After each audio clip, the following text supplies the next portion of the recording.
Praise the lord. హల్లెలూయా. చెప్తాం హల్లెలూయా. మన ప్రభువును రక్షకుడైన యేసయ్య నామములో మీ అందరికీ శుభాలు తెలియజేస్తున్నాను. శుభం కలుగును గాక. ఆమేన్. హల్లెలూయా. మరి ఈ రోజు వర్తమానాన్ని ధ్యానిద్దాం. లూకాసు సువార్త 2వ అధ్యాయం. లూకాసు సువార్త 2వ అధ్యాయం 36వ వచనం. మరియు ఆషేరు గోత్రికురాలును పనుయేలు కుమార్తెయునైన అన్న అను ఒక ప్రవక్త ఉండెను. ఆమె కన్యత్వం మొదలు 7 ఏళ్లు పెనిమిడితో సంసారం చేసి బహుకాలం గడిచినదై 84 సంవత్సరములు విధవరాలై ఉండి దేవాలయాన్ని విడువక ఉపవాస ప్రార్థనలతో రేయింబగళ్ళు సేవ చేయుచుండెను. చిన్న ప్రార్థన చేసుకుందాం. పరిశుద్ధుడా, పరమ తండ్రి, నీకు స్తోత్రాలు. అయినా ఈ యొక్క మధ్యాహ్న కాలం సమయంలో ఈ వాక్యాన్ని మేము ధ్యానించుకుంటూ ఉండగా వాక్యం ద్వారా నాతో మా అందరితో మాట్లాడండి. మమ్మల్ని దర్శించండి. మనుష్య జ్ఞానాన్ని లయపరిచి పరిశుద్ధాత్మ ద్వారా మీరే సమస్తము బోధించండి. ఆయన సంఘముతో ఆత్మ చెప్పుచున్న మాటలు చెవిగలవాడు వీరులుగా కానీ మీ లేఖనాలు తెలియజేస్తూ ఉండగా పరిశుద్ధాత్మ దేవ ప్రతి ఒక్కరు దర్శించి నైనా ఈ యొక్క ప్రార్థన కూడిక వారికి ఆశీర్వాదకరంగా ఆత్మలో ఎదుగునట్లుగా సహాయం చేయండి. స్తోత్రాల వందనాలు యేసయ్య నామములో అడుగుచున్నాము తండ్రి. ఆమేన్. ప్రియమైన వారు, ఇక్కడ మనం గమనించినట్లయితే మరియు ఆషేరు గోత్రికురాలను పనుయేలు కుమార్తెయునైన అన్న అను ఒక ప్రవక్తి ఉండెను. ఏ పేరంటే ఏం పేరు? అన్న. హన్నా ఉంది, ఆమె వేరు. హన్నా వేరు, అన్న వేరు. పాత నిబంధనలో ఉన్న ఆమె పేరు హన్న. ఏమెవరంటే అన్న. మనం అన్న అని పిలుస్తాం కదా, ఆ అన్న అన్న. చెప్పండి, ఏం పేరు? అన్న. అన్న అంటే ఏంటంటే అర్థం తుమ్మిద అని అర్థం. ఏంటిది? తుమ్మిద అని అర్థం అన్న అంటే. ఎవరంటాయేమో ఆషేరు గోత్రికురాలను పనుయేలు కుమార్తెనైన అన్న అని ఒక ప్రవక్తి ఉండెను. ఒక ప్రవక్తి అంటే ఎవరు? ప్రవక్త. ప్రవక్త వేరు, ప్రవక్తి వేరు. మగవాళ్ళైతే ప్రవక్త అంటారు, ఆడవాళ్ళైతే ప్రవక్తి అంటారు. సో ఎవరంటే ప్రాఫిటస్, ప్రవచనం చెప్పేటువంటి ఆమె ప్రవక్త. అదేగా అందుకని స్త్రీని కాబట్టి ఏమంటారంటే ప్రవక్తి అని అంటారు. సో ఈమెవరంటే ప్రవక్త అనమాట. అయితే ఏమేంటంట, ఆమె కన్యత్వం మొదలు 7 ఏళ్లు పెనిమిడితో సంసారం చేసి బహుకాలం గడిచినది 84 సంవత్సరాలు విధవరాలై ఉంది. 84 సంవత్సరాలు విధవరాలై ఉందంట. పెనిమిడితో కాపురం చేసింది ఎన్ని సంవత్సరాలు? 7 సంవత్సరాలు. 7 సంవత్సరాలు పెనిమిడితో సంసారం చేసి బహుకాలం గడిచినది 84 సంవత్సరాలు విధవరాలై ఉంది. ఇలా చేస్తున్న పని ఏంటంటే, ఏం చేస్తున్నట్టేమో దేవాలయాన్ని విడువక ఉపవాస ప్రార్థనతో రేయింబగళ్ళు సేవ చేయుచుండెను. మరి మీరు అనొచ్చు, సేవ చేయటం అంటే వాక్యం చెప్పటమే కదా. మీ అయ్యగారు చేస్తున్నారు సేవ, అద్భుతంగా చేస్తున్నారు సేవ. సో అలాగా మీరు సేవ చేయకపోవచ్చు, కానీ దేవుడు ఇంకొక ఆప్షన్ ఇచ్చాడు మీకు. ఏంటంటే ఇక్కడ ఒక ఆమె చేస్తుందంట పరిచర్య. ఏమో ఇంటింటికి వెళ్ళి సువార్త చేయట్లా, కోటాలు పెట్టట్లేమో. ఏమో చేస్తున్న పని ఏంటంటే దేవాలయాన్ని విడువక ఏం చేస్తున్నారు? చదవండి, ఏం చేస్తుంది? చదవండి. దేవాలయంలో విడువక ఉపవాస ప్రార్థనలతో రేయింబగళ్ళు సేవ చేయించుండెను. హల్లెలూయా. ఎలా చేస్తుందంట? ఉపవాసంతో రేయింబగళ్ళు ఏం చేస్తుందంట? రేయింబగళ్ళు సేవ చేస్తుంది ఉపవాసంతో. ఏం పేరు? ఆమె పేరు అన్న. మరి రక్షింపబడిన దేవుని బిడ్డలైనటువంటి అందరూ దేవుని పనిలో ఉండాలి. ఒకవేళ మీ పాస్టర్ గారు లాగా బయటికి వెళ్లి స్వార్థ సభలో లేదంటే స్తుతి కుడుకులో పెట్టడానికి మీకు అవకాశం రాకపోవచ్చు, కానీ దేవుడు మీకు ఒక మందిరాన్ని ఇచ్చాడు. ఆ మందిరంలో కూర్చుని ఎల్లప్పుడూ ధూపం వేస్తా ఉండాలి. మీ దైవ సేవకులు బయటికి వెళ్ళి సువార్త చేస్తుంటే మీరేం చేయాలి? మీరు కూర్చుని మీ పార్టీకి మీ ఇళ్లలో ఉండి ఆ సీరియళ్ళు టైం వేస్ట్ చేసుకోవటం, ఆ పనులు చేయకూడదు. ఏం చేయాలి? ప్రార్థన చేయాలి. ఎవరి గురించి చేయాలి? మరి పరిశుద్ధాత్మ దేవుడు దైవసేవకుడు ద్వారా కార్యాలు జరిగించాలంటే మనం ఏం చేయాలి? మనం ప్రార్థన చేస్తూ ఉండాలి. దైవసేవకుడు గురించి ధూపం వేస్తూ ఉండాలి. ఎస్పెషల్లీ పాస్టర్ గారు చాలా ప్రాముఖ్యం. ఎల్లప్పుడూ ప్రార్థన చేస్తూ ఉండాలి. దైవసేవకుడు వెళ్ళాడు, ప్రభువా నీ కార్యాలు జరిగించిన ఆయన, నీ కార్యాలు జరిగించిన ఆయన, అద్భుతాలు జరిగించు, రక్షణ కార్యాలు జరిగించని ప్రార్థన చేస్తూ ఉండాలి. అదే ఒకవేళ సేవ చేయకపోవచ్చు, కానీ దేవాలయాన్ని విడుక రేగి బగలు ఎలా చేస్తుందంటే ఉపవాసం ఉంది. కొంత వయసు వచ్చిన తర్వాత, కొంచెం పెద్ద వయసు వచ్చిన తర్వాత ఉపవాసం ఉండటం చాలా కష్టం. ఎందుకని? నీరసంగా ఉంటది, కాళ్ళు చేతులు ఒళ్ళు ఉడుకుతా ఉంటుంది. అలా ఉడుకుతూ ఉన్నప్పుడు కష్టం అన్నమాట. కష్టం బాబు రికార్డు అవుతున్నాడు. ఉపవాసం కష్టం పెద్ద వయసు వచ్చినప్పుడు. కానీ 84 సంవత్సరాలైనా ఏం చేస్తుందంట, కొంతమంది వయసు పెరగడం ఏం చేస్తారు, మందిరం కూడా పోరు అనమాట. ఏంటంటే కాలు నొప్పులయ్యా, ఒళ్ళు నొప్పులయ్యా అని ఎవరు. కానీ ఏమేం చేస్తుంది, దేవాలయం విడుక ఎల్లప్పుడూ దేవుని సన్నిధిలో ఉపవాసం ప్రార్థన చేస్తుందంట, దేవునికి సేవ చేస్తుంది. మరి ఈ సందర్భంలో ఒక విషయం చెప్తాను మీకు. అదేంటంటే ఒక దైవ సేవకుడు చనిపోయిన తర్వాత చాలా గొప్ప దైవ సేవకుడు, చనిపోయిన తర్వాత స్వర్గానికి పరలోక రాజ్యం వెళ్ళిన తర్వాత వాళ్ళు అంత గొప్ప దైవ సేవకులు కదా, వాళ్ళకి ఎక్కడ దేవుడు ఏర్పాటు చేసినటువంటి భవంతి ఎక్కడుందా అని చూస్తున్నారండి. దేవుడు మన కోసం స్థిరమైన నివాసాన్ని ఏర్పాటు చేశాడు పరలోక రాజ్యంలో మన కోసం. ఒకవేళ ఈ లోకంలో మనకి ఇల్లు లేకపోయినా కానీ పరలోక రాజ్యం ఇల్లు ఉండాలి. హల్లెలూయా. పరలోక రాజ్యం ఇల్లు ఉండాలి. ఈ లోకంలో చిన్న రేకుల షెడ్ ఉందా సరిపోయింది, కానీ పరలోక రాజ్యంలో పెద్దలు ఉండాలి మన కోసం. అక్కడికి వెళ్ళి చూస్తే అక్కడికి దైవ సేవకులు ఏం చూస్తా ఉన్నారంటే పెద్ద భవంతి కనపడిందండి. అసలు మామూలుగా లేదంటే వజ్ర వైడూర్యాలతో పడబడిందండి. చూసి ఇంత గొప్ప సేవ జరిగించింది నేనే కదా, నాదే వెళ్తాను అని వెళ్ళారండి. అక్కడికి వెళ్తే ఆ చర్చిలో మామూలుగా ఈ పని ఆ పని చేస్తా ఉంటారు చూసావా, ఆ పేరు రాస్తుందండి. ఏం చూసి పాస్టర్ గారు షాక్ అయ్యారండి. అదేంటి, నేను ఇంత గొప్ప సేవ చేస్తే ఆ పేరు ఉండేది. సరే ఏమకే ఇంత పెద్దలుంటే ఇక నాకెంత ఉంటది, నా బిల్డింగ్ ఇంకెంత గొప్పగా ఉంటది. ఏం మామూలుగా ఆ చేపల గొప్పలు ఎత్తేస్తా ప్రార్థన చేస్తా ఉంది, ఏమకే ఇంత బిల్డింగ్ ఉంటే నాకెంత ఉంటదని ఎత్తుకుంటున్నాడండి. తీరా ఇల్లు ఎత్తుకుంటా ఉంటే ఒక పూరి గుడిసి కనపడిందండి. దాని ముందు ఆయన పేరు రాస్తుందండి. ఒకసారి షాక్ అయ్యింది. అదేంటయ్యా అంటే మరి అప్పుడు ప్రభుని అడిగాడు.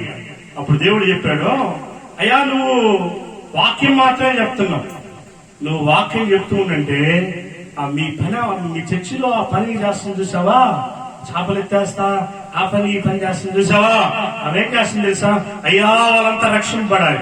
నా దైవ సేవకుడు వాక్యం చెప్తున్నప్పుడు వాళ్ళంతా రక్షింపబడాలి ప్రభువా, ఇది ఆ వాక్యం ద్వారా వాళ్ళు కూర్చోబడాలి, వాళ్ళు పొడవబడాలి ప్రభువా, వాళ్ళు రక్షణలోకి రావాలి ప్రభువా అని ఆమె ప్రార్థన చేస్తుంది. వాస్తవానికి దైవ సేవకుడు అనుకుంటేనండి నా వాక్యం ద్వారా ఇన్ని లక్షల మంది ప్రజలు వచ్చేదని ఆ దైవ సేవకుడు అనుకుంటున్నాడు. నా ప్రసంగానికే ఇంత మార్పు చెందారని అనుకుంటున్నాడంటే, కానీ వాస్తవానికి జరిగిందేంటి, ఏం జరిగింది? ఆ సంఘంలో ఉన్నటువంటి ఆ స్త్రీ ఎల్లప్పుడూ మొదలుపెడతా ఉందంట, దైవ సేవకుడు బలపరచబడాలి, దైవ సేవకుడు వాక్యం ద్వారా అనేకులు సన్నింపబడాలి, వారు మనసు రావాలి, రక్షణ కార్యాలు జరగాలి, సంఘం నిండాలి, అనేక ఆత్మలు రావాలి అని ప్రార్థన చేస్తున్నట్ట. దాన్ని బట్టి ఆ సంఘం అంత వృద్ధి చెందిందంట. హల్లెలూయా. ఆ సంఘం అంత వృద్ధి చెందడానికి కారణం ఎవరు? దైవ సేవకుడు కాదు. దైవ సేవకుడు దేవుడు వాడుకున్నాడు. ఆయన నిలబడేటువంటి ఒక పాత్ర లాంటి వాడు. కానీ వెనకుండి ఆ దైవ సేవకుడు నిలబడడానికి, ఆ దైవ సేవకుడు వాక్యం చెప్పడానికి, అంత రక్షణ కార్యాలు జరగడానికి వెనకుండి ప్రార్థన చేస్తున్నవారు ఆ సంఘంలో ఉన్నటువంటి ఆ ముసలాం. హల్లెలూయా. చూసారా? ఒక దైవ సేవకుడికి లేని గొప్ప భాగ్యాన్ని ఆ సంఘంలో రేం భాగంలో సేవ చేసేటువంటి ఆమెకి దేవుడు ఇచ్చాడు. అలాగే మనం ఏంటంటే మన దృష్టి ఏంటంటే సేవ అంటే పాస్టర్ గారు వాక్యం చెప్పటమే, మనకు చదువు లేదు కదా మనం ఏ వాక్యం చెప్తాం అని అనుకుంటారు. కానీ ప్రార్థనా పరిచర్యకు మించిన పరిచర్య ఇంకేం లేదు. హల్లెలూయా. ప్రార్థనా పరిచర్య ఎంతో గొప్పదన్నమాట, ఎంతో భారవంతమైంది. మనం ఎప్పుడైతే కన్నీరు గార్చి ఒక ఆత్మరక్షణ కొరకు మనం ప్రార్థన చేస్తామో మన కన్నీరంతా ఆయన ఒక పాత్రలో వేసి పెడతాడు. దాన్ని పట్టుకుంటానంటే ఆయన నువ్వు కన్నీరు రాగానే ఏం చేస్తా, తుడుచుకుని వెళ్ళిపోతావు. కానీ ఆ కన్నీరు ఒక్కొక్క డ్రాప్ ని దేవుడు దాచిపెడుతున్నాడు నీకోసం. రేపు పరలోక రాజ్యంలో నీకు బహుమానం ఇవ్వడానికి, శ్రేష్టమైన దీవులు నీకు ఇవ్వడం కోసం, ఒక నశించిపోతున్న ఆత్మల కొరకు నువ్వు భారాన్ని కలిగి కన్నీరు విడిచావు కాబట్టి నీ కన్నీరు వృధా అయిపోకుండా దేవుడు ఏం చేస్తాడు, దాన్ని పట్టి జాగ్రత్త దాచిపెడుతున్నాడు నీకోసం. సో ప్రార్థనా పరిచర్య ఎంత గొప్పదంటే పరలోక రాజ్యంలో ఒక గొప్ప బహుమానాన్ని మనకి ఇస్తుంది. మనం అనుకోవచ్చు మన ప్రార్థనలో ఏముంది అని అనుకోవచ్చు. నీ ప్రార్థన వ్యర్థం కాదు. నువ్వు ప్రార్థన చేస్తావునంటే దేవుడు అద్భుతాలు జరిగిస్తాడు.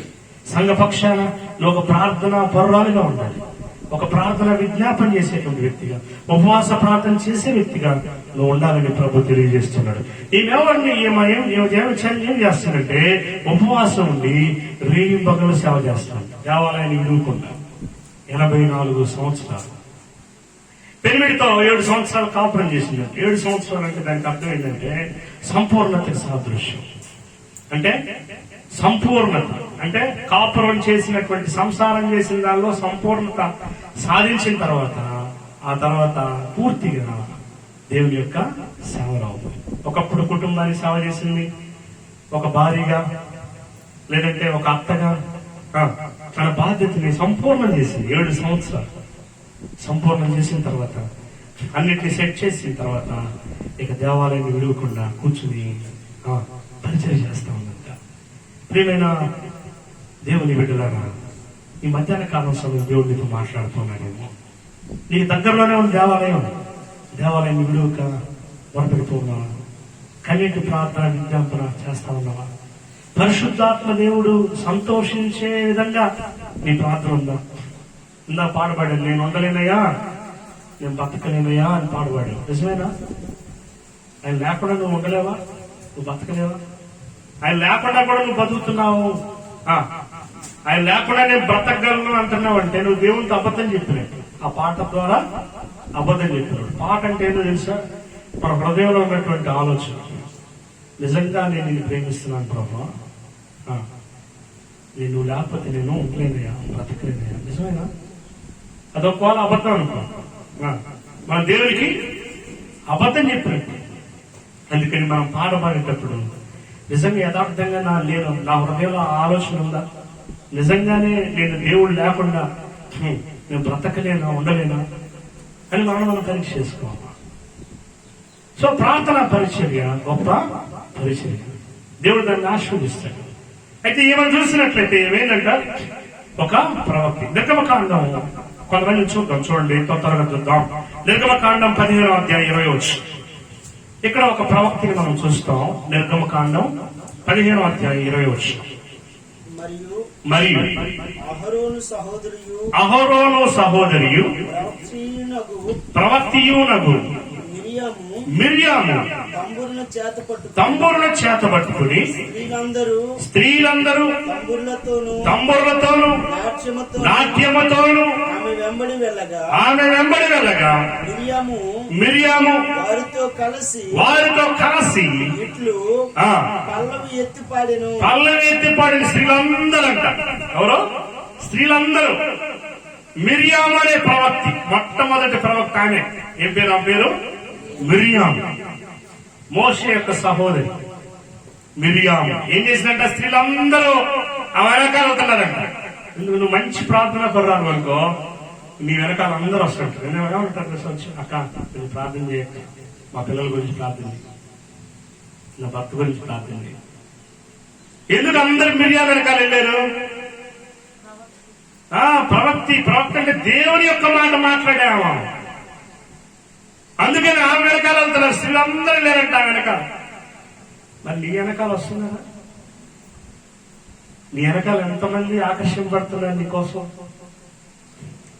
దేవుని మాట నీలో ఉంటే, నీ నోట్లో ఉంటే, దేవుని యొక్క ప్రవచనం నీ నోట్లో ఉంటే స్త్రీలందరూ నిన్ను వెంటబడతారు. ఇక్కడ మిరియాం గురించి వాక్యం చెప్తుంది. అవేంటంట, స్త్రీలందరూ ఆమె వెనకాల వెళ్ళారంట మిరియాము అనేటువంటి ప్రవక్త గురించి. అలాగే న్యాయాధిపతులు 4వ అధ్యాయం 4వ వచనం. న్యాయాధిపతులు 4వ అధ్యాయం 4వ వచనాన్ని ధ్యానిద్దాం. Judges chapter 4 verse 4.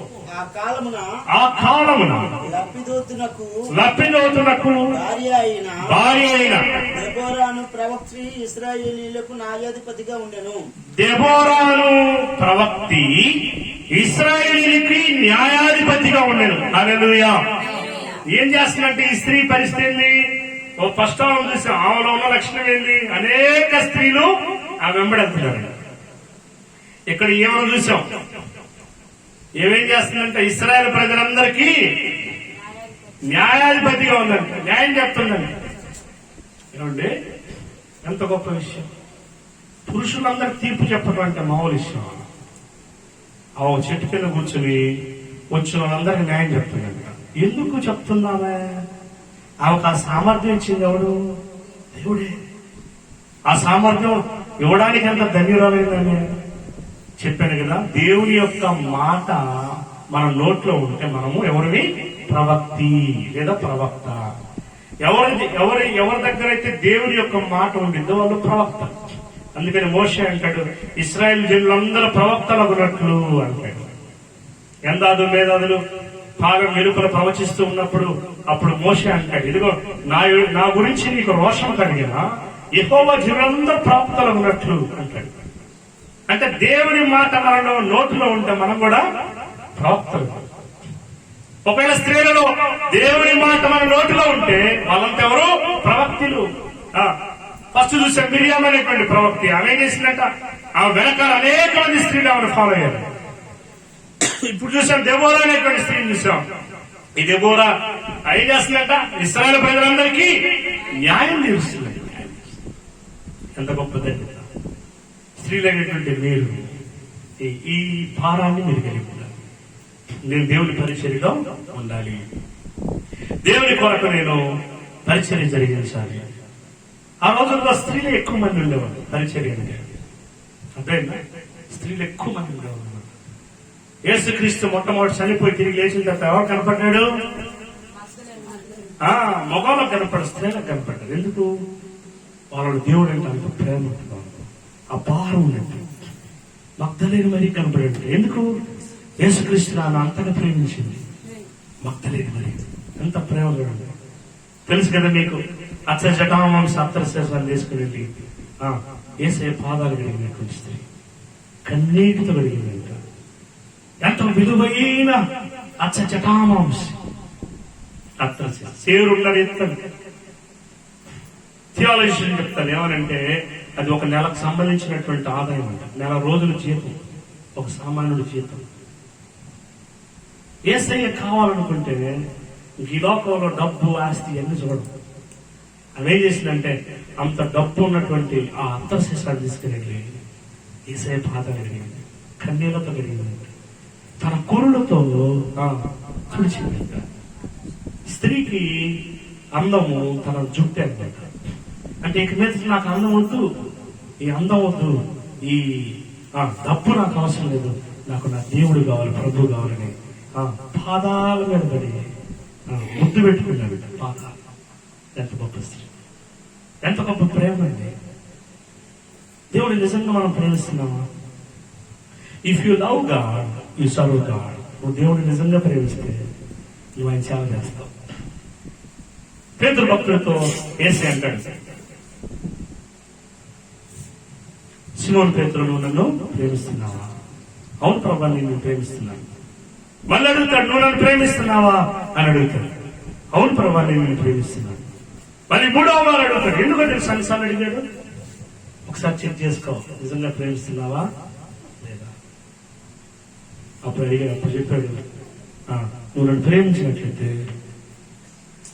ప్రేమించినట్లయితే నా గొర్రెల్ని మేపు. నువ్వు నిజంగా దేవుని ప్రేమిస్తే ఆయన గొర్రెల్ని మేపాలి, ఆయన పరిచయంలో ఉండాలని కోరుకుంటావు. హల్లెలూయా, హల్లెలూయా. దేవుడు నీతో మాట్లాడుతూ ఉన్నాడు. ప్రియ సంఘంలో, దేవుని సంఘంలో ఆ రోజుల్లో స్త్రీలు ఎక్కువ మంది ఉండేవారు. అనేక మంది స్త్రీలు, వాళ్ళంతా యేసయ్యను వెంబడించారు. ఎవరు కన్నీరు కావలేదు, కానీ యెరూషలేము కుమార్తెను చూసి యేసయ్యను చూసి కన్నీరు కాచారు. ఎందుకు స్త్రీలను ఎక్కువగా దేవుడు ఆదరించాడు అంటే వాళ్ళు విరిగి నలిగిన హృదయం ఉంది. ఏముంటుంది? విరిగి నలిగిన హృదయం అంటే ఏం చెప్పండి? విరిగి నలిగిన హృదయం అంటే కాదు, ఎవరైనా బాధపడుతుంటే నువ్వు కూడా బాధపడతావు. విరిగి నలిగిన హృదయం అంటే నీ ఇంటి పక్కన వాళ్ళు అనంగం లేదనుకో, నువ్వు చాలా బాధపడిపోతావు. అడుక్కునే రోడ్డు మీద వెళ్తున్నాడు అనుకో, ఆకలి అంటాడు అనుకో, బాధపడతావు. ఎవరైనా కన్నీరు కాచారనుకో, నువ్వు కూడా కన్నీరు కాదు. అది విరిగి నలిగిన హృదయం అంటే. స్త్రీలలో ఎప్పుడైనా చూడండి, ఎవరైనా ఏదైనా ఒక సమస్య కానీ ఒక బాధ కానీ చెప్తారు, వెంటనే కన్నీరు కలుస్తారు. అవునా కదా? యేసయ్య అన్నాడు, విరిగి నలిగిన హృదయాలే నాకు ఇష్టమైన బలుపు. ఆయనకి ఇష్టం అండి విరిగి నలిగిన హృదయాలు. స్త్రీల్లో ప్రాముఖ్యం కూడా ఏంటంటే విరిగి నలిగిన హృదయాలు ఉంటాయి. మీరు అలా ఉండాలి, కఠినంగా ఉండకూడదు. కొంతమంది స్త్రీలు ఇప్పుడు కఠినంగా ఉంటున్నారు. ఎవరికి పోతే నాకు ఎందుకులే, కఠినంగా వాళ్ళు వస్తారులే అన్నట్టు ఉంటున్నారు. అట్లా ఉండకూడదు. దేవుని బిడ్డలైనటువంటి మనం ఎలా ఉండాలంటే విరిగి నలిగిన హృదయం కలిగి ఉండాలి, స్పందించే హృదయం కలిగి ఉండాలి. అందుకని ఆయన విరిగి నలిగిన హృదయాలే నాకు ఇష్టమైన బలులు. ఆయన విరిగి నలిగిన హృదయాన్ని ఆయన అలక్ష్యం చేయడంట. ఏం చేయడు? నిర్లక్ష్యం చేయడంట. విరిగి నలిగిన హృదయాలు ఇష్టమైన బలులు. ఎందుకు? ఆ రోజుల్లో స్త్రీలు అనేక మంది, వేల మంది యేసయ్యను వెంబడించారంటే యేసయ్య వారిని ప్రేమించారు. కనుక ప్రియమైన వారు, మనము దేవుని ఎదుట మనం ఎలా ఉండాలంటే విరిగి నలిగిన హృదయాలు కలిగిన వారమై మనం ఉండాలి. 2వ రోజుల గ్రంథం 22వ అధ్యాయం 14వ వచనంలో చూద్దాం. 2వ రోజుల గ్రంథం 22వ అధ్యాయం 14వ వచనం. 2వ రాజులు 22:14.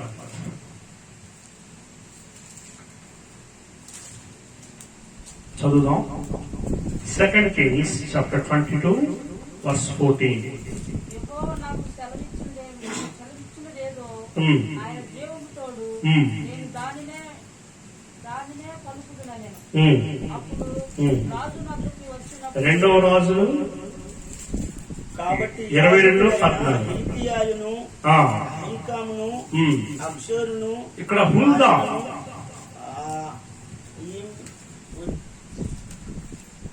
ఆసాయును, ప్రవక్తియునగు హుల్దా.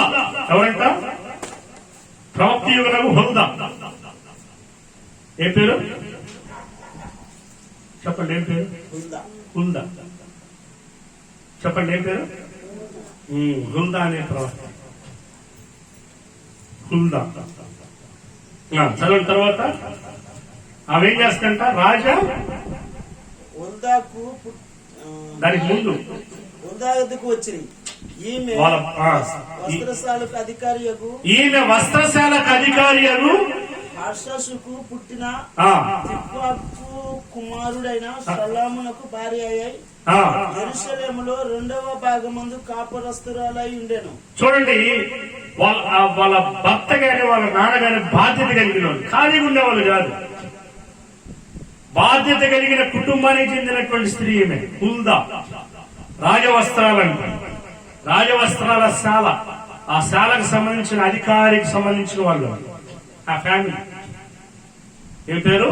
హుల్దా. అర్థమైందా? పని లేకపోతే దేవుని పని కాదు. పని లేదు, చర్చికి కూర్చున్నాం అట్టగాదు. పని ఉన్నా పని లేకపోయినా దేవుని పని. ఏమంత బిజీగా ఉంటది. హుల్దా బాధ్యత కలిగినటువంటి స్త్రీ కదా, ఆమె ఎంత పని కలిగి ఉంటుంది. కానీ ఆమె అలా చెప్పలా, బాధ్యతగా ఉన్నటువంటి స్త్రీగా ఉంది. ఇంకా చూద్దాం. అపొస్తలుల కార్యములు 21వ అధ్యాయం 9వ వచనం. 21:9. అపొస్తలుల కార్యములు 21వ అధ్యాయం 9వ వచనం. అపోస్తలుల కార్యంలో 21వ అధ్యాయం 9వ వచనం. ఇక్కడ ఫిలిప్పు పిల్లలను చూస్తాం మనం. కన్యకులుగా ఉన్న 4 కుమార్తెలు అతనికుండిరి. కన్యకలుగా ఉన్నటువంటి 4 కుమార్తెలు ఆయనకుండిరి. వారు ప్రవచించువారు. ఏం చేస్తారంట? మన పిల్లలు అలా పెంచుతున్నావా? ప్రవచించువారి. ఎలాంటి వాళ్ళంట? కన్యకలు అంటారు. అంటే కన్యకలు అంటే పురుష సాంగత్యం లేని వారు. వాళ్ళ నుంచి దేవుడు మాట్లాడతారు. వాళ్ళు ఎవరంటే ప్రవచించువారంట. మన కుటుంబంలో ఉన్నటువంటి పిల్లలను కూడా మనం ఏం చేయాలి? చిన్నప్పటి నుంచే దేవుని ప్రవచనం చెప్పటం నేర్పించాలి. దేవుని మాటలు చెప్పటం నేర్పించాలి. కలువోసుకోయా ప్రార్థన, దేవుడు నా గురించి ఏం చెప్తున్నాడు చెప్తాను అలా. అప్పుడు వాడు ఏం చేస్తాడు? ప్రాక్టీస్ చేస్తాడు. ఇదిగో పలానా చెప్తున్నాడు దేవుడు అంటాడు. అప్పటి నుంచే ప్రవచనం నేర్చుకుంటారు చిన్నపిల్లల నుంచి. మనం మంచి పనులు నేర్పించలేదనుకో వాళ్ళు ఏదో పనులు దేవుడి పాటలు నేర్పించలేదని పిల్లలకి వాళ్ళు ఏ పాటలు పాడతారు? సినిమా పాటలు పాడతారు. బైబుల్ చదవటం నేర్పించలేదనుకో ఇంకేదో చదువుకుంటా కూర్చుంటారు. దేవుడు సంబంధించిన ఆటలు నేర్పించలేదనుకో లోకంలో ఉన్న ఆటలు నేర్చుకుంటా ఉంటాం. అర్థమవుతుందా? మన పిల్లల్ని బాధ్యతగా పెంచాల్సిన బాధ్యత ఎవరిది? ఫిలిప్పు అనేటువంటి సువార్తికుడు ఉన్నాడు. 4 పిల్లలుంటే 4 కుమార్తెలుంటే ఆ 4 ఏం చేశాడంట? ప్రవచించు వారిగా చేశాడంట. హల్లెలూయా చెప్తాం. హల్లెలూయా. ప్రవచించు వారిగా చేశాడంట. నెహెమ్యా గ్రంథం 6వ అధ్యాయం 14 వచనం. నెహెమ్యా గ్రంథం 6వ అధ్యాయం 14 వచనం. Book of Nehemiah chapter 6 verse 14.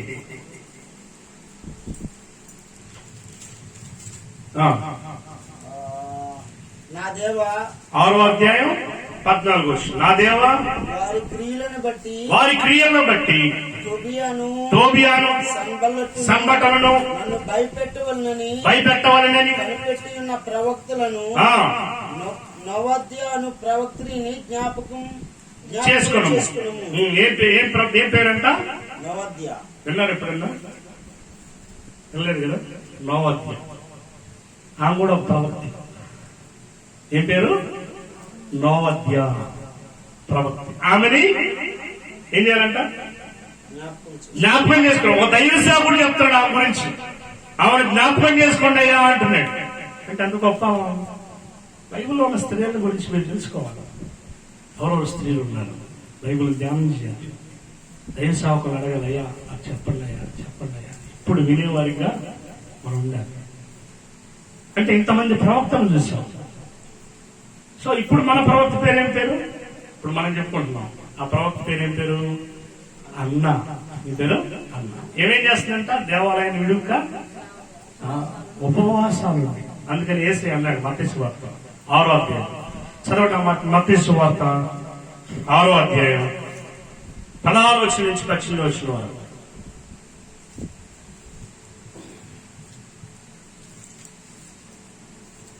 మత్తయి సువార్త 6వ అధ్యాయం 16 వచనం నుంచి 18 వరకు. మీరు ఉపవాసం చేయనప్పుడు వేషధారుల వలె దుఃఖముఖులై ఉండకుడి. తాము ఉపవాసం చేయుచున్నట్లు. ఎలా ఉంటారంట వేషధారులు? ఎలా ఉంటారంట? ఏంది అట్టున్నావు అంటే ఉపవాసం ఉంటున్నాను. నేను ఉపవాసం ఉండే కార్యక్రమం సీక్రెట్ చేయాల్సిన పని.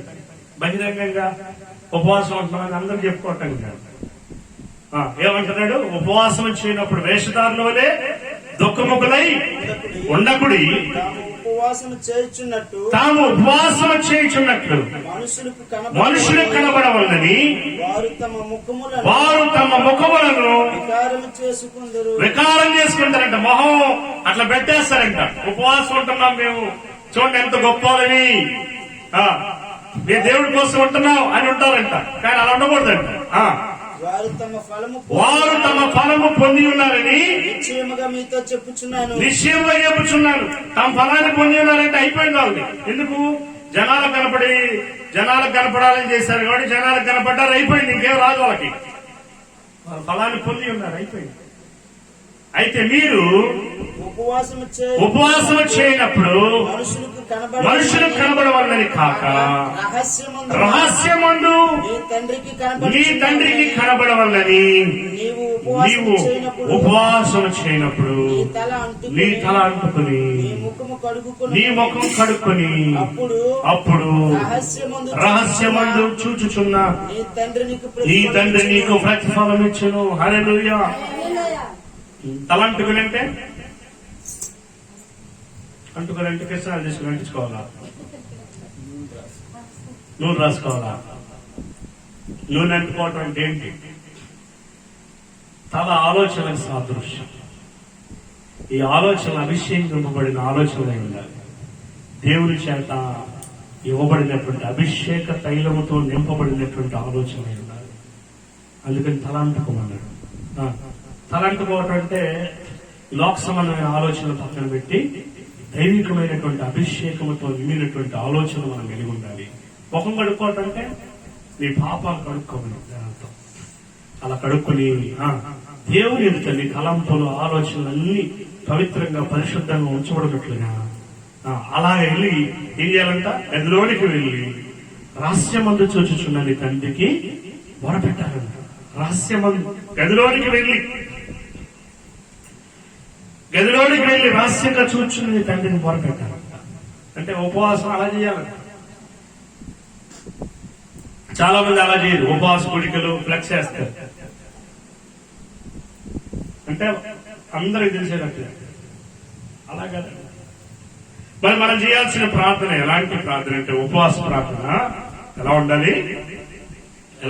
రహస్యమందు చూచుచున్న ఈ తండ్రి ప్రతిఫలం ఇచ్చినట్లుగా ఉండాలంట.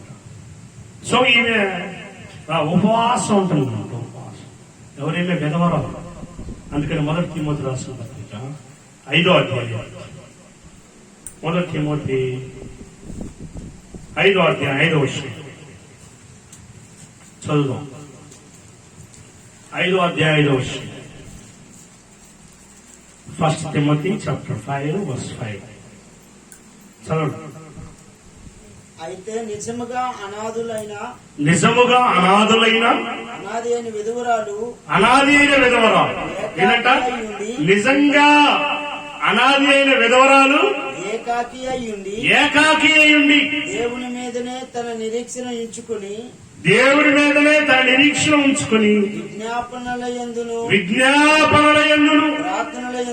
ప్రార్థనల యందును రేయింబగలు నిలకడగా ఉండును. హల్లెలూయా. విధవరాలు ఏం చేయాలంట? వింటున్నారా? ఏం చేయాలంట? విధవరాలు ఏం చేయాలంట? అటు వీళ్ళకి తిరిగి అక్కడ విషయాలు ఇక్కడ చెప్పుకుంటా, చాడీలు చెప్పుకుంటా, వాళ్ళకి ఇలా తగాదులు పెట్టుకుంటా అట్టకూడదు. ఏం చేయాలంట?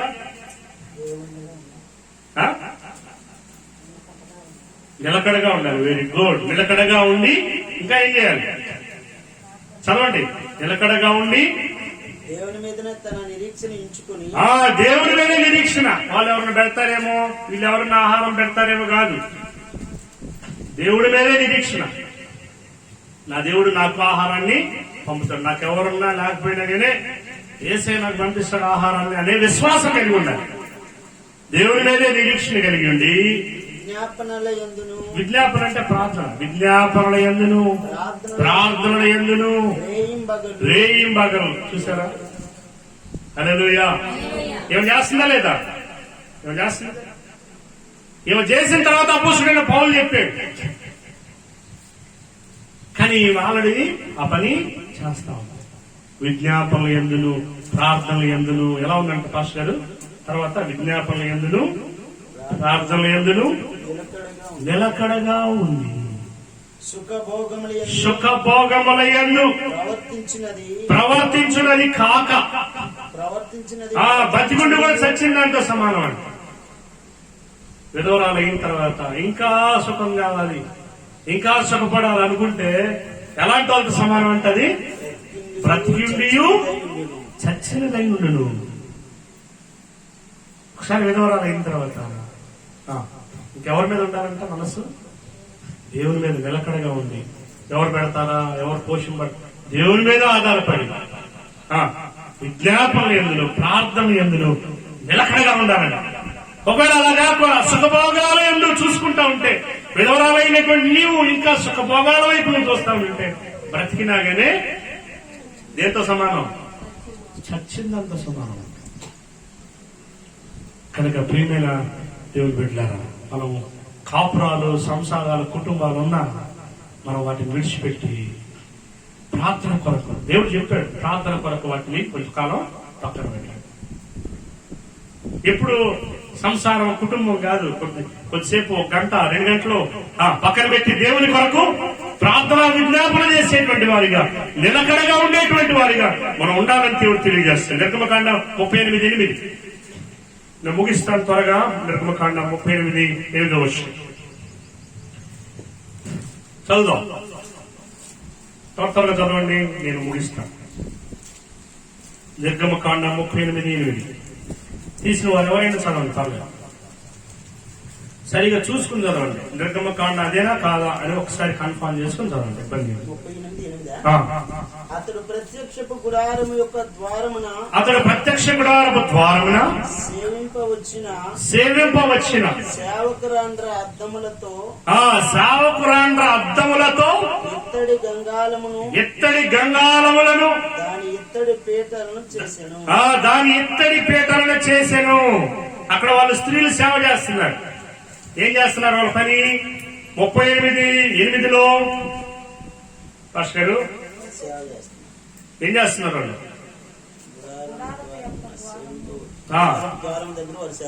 అది సేవ చేస్తున్నారు వాళ్ళు. గంగాలు, ఎత్తడి గంగాలు క్లీన్ చేస్తా ఉన్నారు. అంటే సేవ చేసేటువంటి ఆలోచన విధవరాలైనటువంటి వారు ఎలా చేస్తున్నారు చూడండి. ప్రార్థన చేసేటువంటి వారికి అపోస్తలుల కార్యాలు 26వ అధ్యాయం 5వ వచనం.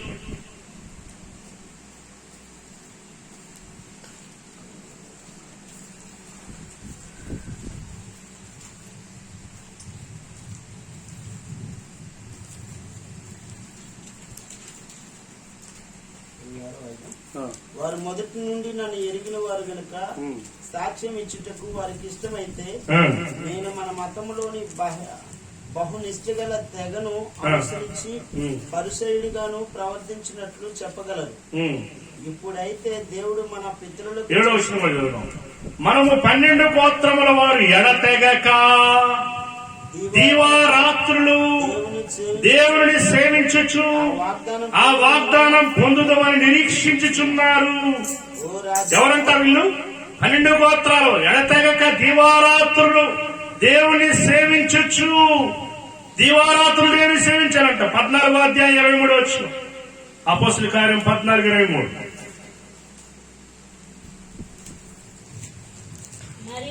మరియు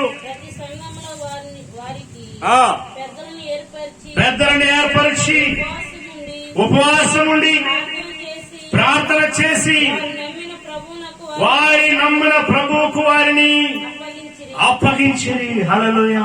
ఎంత ప్రార్థనా సంఘం అండి ఈ సంఘం. గరయ సంఘం గురించి చెప్తున్నారు, అంత్యోక సంఘం గురించి చెప్తున్నారు. అంత్యోకులు అయితే ప్రవక్తలు ఉన్నారంట, బోధకులు ఉన్నారంట. ఉపవాసం ఉండే సంఘం అంట అంత్యోక సంఘం. గరయ సంఘం వాక్యానికి దిట్ట కలిగినటువంటి సంఘం అంట. మరి అలాంటి సంఘంగా మనం ఏర్పడాలంటే మీరంతా ఏం చేయాలి? మీరు ప్రార్థన చేయాలి, సేవ చేయాలి. మందిరం పాస్టర్ గారి దగ్గరికి వచ్చి, పాస్టర్ గారు ఏమైనా పని ఉందో చెప్పండి, మందిరానికి సంబంధించిన పని చేస్తాం, విజ్ఞాపన ఏమైనా చేద్దాం పాస్టర్ గారు, ప్రేయర్ రిక్వెస్ట్ ఏమైనా పాస్టర్ గారు. మీకు అడ్డెవరు? మీకు అడ్డెవరు? పాస్టర్ గారు కాదు, పాస్టర్ అట్లీస్ట్ రావాలన్నమాట. పాస్టర్ గారు మాట్లాడండి, అయ్యగారితో కొంచెం చెప్పండి. రికమెండేషన్ ఎవరు చేయాలి? ఎవరు? పాస్టర్ గారు రికమెండేషన్ ఉంటారు. అర్థమైందా? మాకు కొంచెం చెప్పమ్మా కొంచెం పాస్టర్ గారికి. పాస్టర్ గారు ఏం చెప్తారు? అసలు కుదరదు, కుదిరినా కానీ అసలు కుదరదని చెప్తారన్నమాట. పాస్టర్ గారు చాలా బిజీ ఉన్నారమ్మా, మీతో ఫోటో పెట్టాలి, కుదరదు అమ్మ కొంచెం చెప్పమ్మా. అలాగే నువ్వేం చెప్పాలా? పాస్టర్ గారిని అడుగుతారు, నేను చెప్తాను. అట్లా నడుస్తుందా? ఫేస్ టు ఫేస్ వస్తారా? లేకపోతే లేదా? అట్లా ఉండకూడదు. బెత్తలాడించుకోవాలి. బెత్తలాడి మా ఇంట్లో కూటం పెట్టే పౌలుని బెత్తలాడిందంట. ఎవరు చెప్పండి?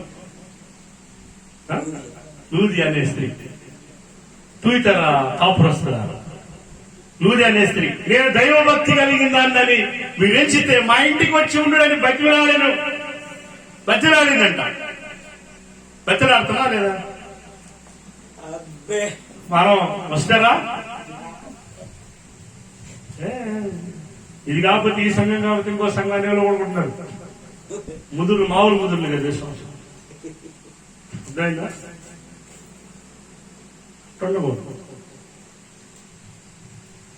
దుష్టుడు ఏం చేస్తాడంట?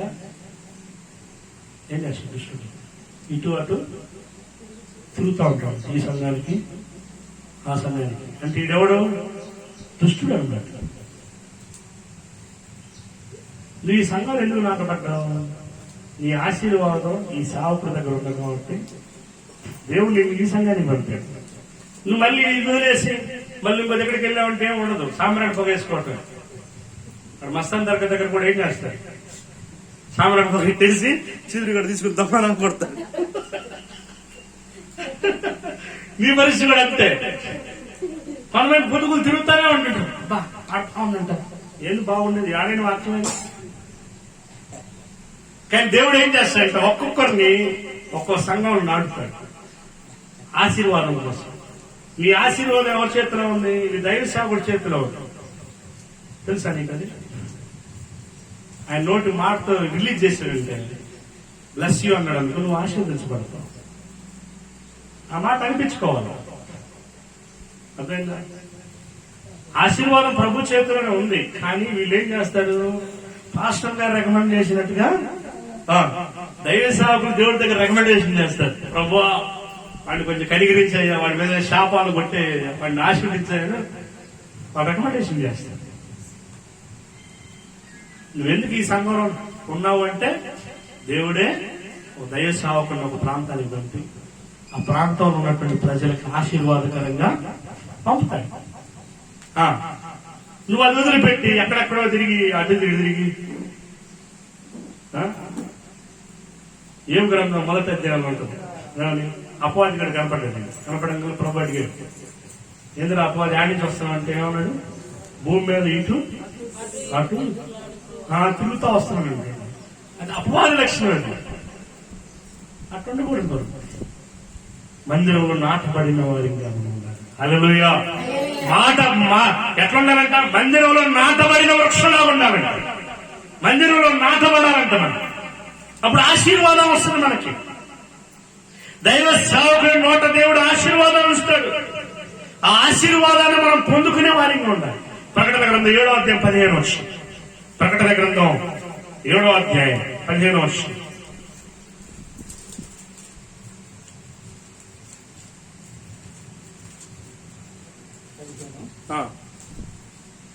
అందువలన వారు దేవుని సింహాసనం ఎదుట ఉండి రాత్రింబగళ్ళు చూడండి, రాత్రింబగళ్ళంట ఆయన ఆలయంలో ఆయనను సేవించుచున్నారు. ఆయన ఆలయంలో సేవించుచున్నారు. సింహాసనాసీనుడైన వాడు తానే తన వారి మీద కప్పును, ఆయనే వారిని కప్పును. చూసారా? ఇక్కడ మీరు ఎడతెక్క లేకపోతే ఆడ ఎడతెక్క ఉండరు. అక్కడ ఎడతెక్కనుందా? మళ్ళొకసారి చదువుదాం 7:15. అందువలన వారు దేవుని సింహాసనం ఎదుట ఉండి రాత్రింబగళ్ళు ఆయన ఆలయములో ఆయనను సేవించుచున్నారు.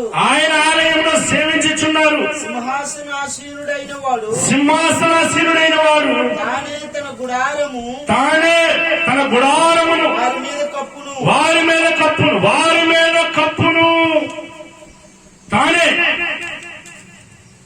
ఏం చేస్తున్నాడంటే గుడారాన్ని కప్పుతున్నాడు.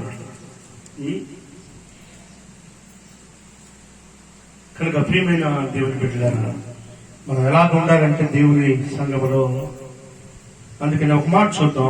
హెబ్రీయులకు రాసిన పత్రిక 10:24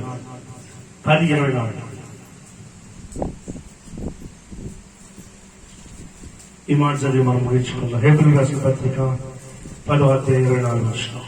కొందరు మానుకొనుచున్నట్టుగా కొందరు మానుకొనుచున్నట్లుగా సమాజముగా కూడుకునుట మానక కొందరు ఏం చేస్తున్నారంట? మానుకుంటున్నారు. దేనికి? సమాజంగా కూడటం మానుతున్నారంట. ఏమంట రాస్తుంది? కొందరు సమాజముగా కూడుట మానుకొనుచున్నట్లుగా. ఉందా లేదా? చాలా మంది కొత్త నిబంధనలు ఆడుందండి చర్చి బొమ్మనే. ఏంటంట? కొత్త నిబంధనలు చర్చి బొమ్మని ఆడుంది. కొత్త నిబంధనలో మన దేహమే దేవుని ఆలయం కదా. కొత్త నిబంధనలో మనమే దేవుని మందిరం అయితే ఇంకేముందండి మందిరం అంటారు. అర్థమైంది? కానీ వాక్యం ఏం చెప్తుంది? కొందరు మానుకొనుచున్నట్లుగా మీరు సమాజముగా కూడుట మానక ఒకరినొకరు హెచ్చరించుకొనొచ్చు. ఆ దినము సమీపించుట చూచుట చూచిన కొలది మరి ఎక్కువగా అలాగూ చేయొచ్చు. ప్రేమ చూపుటకును సత్కార్యము చేయుటకును ఒకరినొకడు పురికొల్పవలదని ఆలోచిందుము. కొందరు మానుకుంటున్నారంట దేవుని మీద. నాకు పని ఉంది, నేను వెళ్తున్నావా?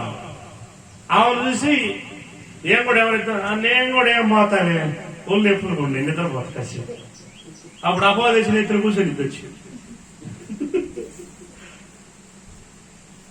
ఏం చెప్పాలి? వెళ్దాము పద వెళ్దామని చెప్పాను. ధైర్యం చెప్పి నువ్వు ఏదైనా పని ఉంటే వెళ్ళేసి ఆడికి వెళ్ళేసాగా చిన్న పని ఉంది అయ్యారు ఏమనుకోవాలి, చిన్న ప్రార్థన చేయండి, సైలెంట్ గా వెళ్ళిపోతారు అని చెప్పి ప్రార్థన చేసి వెళ్ళిపోవాలి. అప్పుడు ఆమె ఏంటి? నీతో పాటు ఇంకొక ఆమె వస్తుందా రాదా? తాను చెడ్డపోతే మన వల్ల చేసినట్టు నువ్వు బాక వాళ్ళ కూడా బాగానేయకుండా చేయకూడదు. అక్కడ కొందరు మానుకొనుచున్నట్లుగా మీరు పరిశుద్ధ సమాజంలో కూడుట మానుకొనక ఆ దినం అంటే ఏ దినం? యేసుక్రీస్తు రాక ఆ దినము ఏంటి? ఆ దినము సమీపించుట మీరు చూచిన కొలది మరి ఎక్కువగా అలాగూ చేయొచ్చు. మరి ఎక్కువగా అలాగూ చేయాలంట. ఒక ఆదివారం కాదు. నేను ఆదివారం వెళ్తానంట కొంతమంది. ఇంకా ఆదివారం తప్ప మిగతా రోజులు ఎవడు కనపడు. ఆ దినము మీరు చూచటం మరి ఎక్కువ కొలది ఏం చేయాలంట? మరి ఎక్కువగా అలాగూ చేయొచ్చు. ఏం చేయాలి? ప్రేమ చూపుట ఎందును సత్కార్యము చేయటందును ఒకరినొకడు పురికొల్పుకోవాలంట. అది అట్లా ఆలోచించండి అంటారు. తలవంచుదాం, ప్రార్థన చేసుకుందాం. ఎడతెగక మనం ప్రార్థనలో ఉండాలి. దేవుని యొక్క వాక్యం తెలియజేస్తున్నాడు.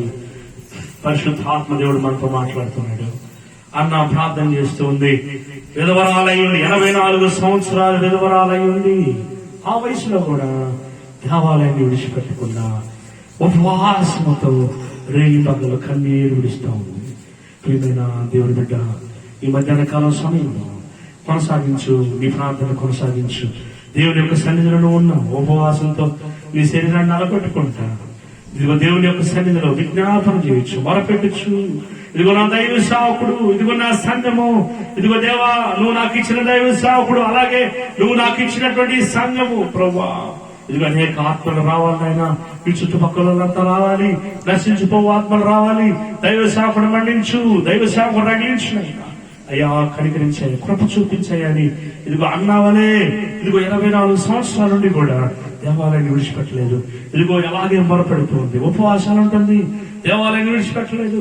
ఇదిగో కొద్దిసేపు 1 గంట లేదా 2 గంటలు లేదా 3 గంటలు దేవుని సన్నిధిలో ఉండి ఇదిగో ఎప్పుడెప్పుడు వెళ్ళిపోదాం అని అనుకుంటున్నావా?